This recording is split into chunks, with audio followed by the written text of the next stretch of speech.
Hello, my loves, and welcome back to Timeless Potential. My name is Maureen Gacheru. I'm a counselor and a psychologist at FatherCK Foundation. So last time, I talked about the topic on self-concept, and I said that self-concept is self-knowledge, knowing yourself, and I introduced three aspects about self-concept, and these aspects were self-image, there's self-esteem, and there's the ideal self. So last time we talked about self-image, and today we are going to talk about self-esteem, which I believe is a cliche at this point and age, It is something that has been talked about by so many people, but still it can never be enough, because we're hearing so many cases about suicide and depression, stress, all these things. And when you look at it from a psychological point of view, they all come back to self-esteem, low self-esteem, Okay. So I'm going to ask you to imagine something.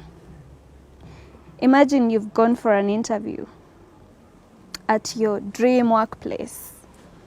I don't know, it could be a farm, it could be an NGO, it could be in an embassy, You've taken your time to know what you're going to wear, to arrange your documents, I don't know, all these things that we do to prepare for an interview.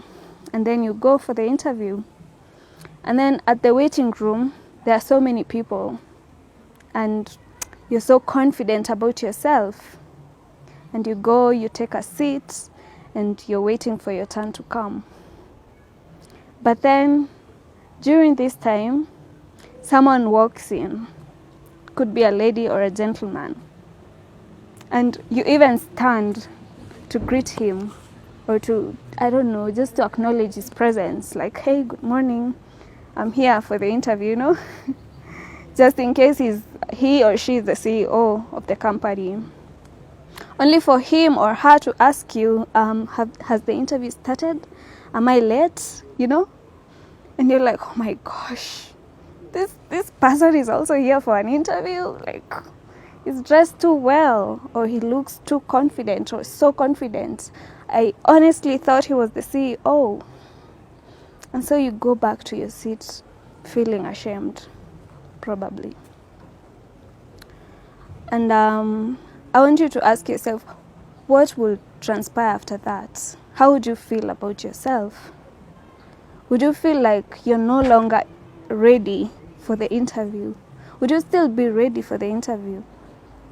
Would you still view yourself the same way you viewed yourself before you came into the interview room? Okay? So that is the first scenario I wanted you to imagine. Now there's a second scenario. I want you to imagine you're in the same interview room, dressed the same way, carrying the same documents. And then suddenly, this lady or this gentleman walks in, dressed literally in rags. Maybe a torn trouser, or just bushy hair, muddy shoes. And then the person comes and sits next to you. Okay? So you've imagined the two scenarios. So from my point of view, I would presume that the first person, the better dressed person, they will lower your self-esteem, right? But then the second person will heighten your self-esteem. You'd feel like, hey, Maze, these people, if they're coming here dressed in rags, then I'm getting this job, right? Why? Why is it that when other people look better than us, our esteem is probably going to lower? And when they look worse than us, our esteem is probably going to be better. So today, our topic, or my topic, is going to be based on self-esteem. What is self-esteem? Self-esteem is the value that you place on yourself. It's the same as self-worth. Self-esteem can be likened with money. You know, we have like 100 bob notes, we have 1,000 shilling notes, you know, we have a pile of 1,000,000 shillings. That is value, right? The value placed on the money is what matters. So the value placed on you as a person is called self-esteem. So how do you know that you have high self-esteem? Number one, you accept yourself for who you are with all your flaws. You accept your family, you accept your body, you accept your skills and experiences, you know, all these things. So number two, you always feel like you value yourself. Say you're going to look for a job. When you have high self-esteem, you always find yourself looking for jobs that you feel, you know, they will add value to you. They will give you better salary, you know, all these things. The people you associate yourself with, do they heighten your self-esteem or do they lower it? We've all heard about toxic and non-toxic relationships, right?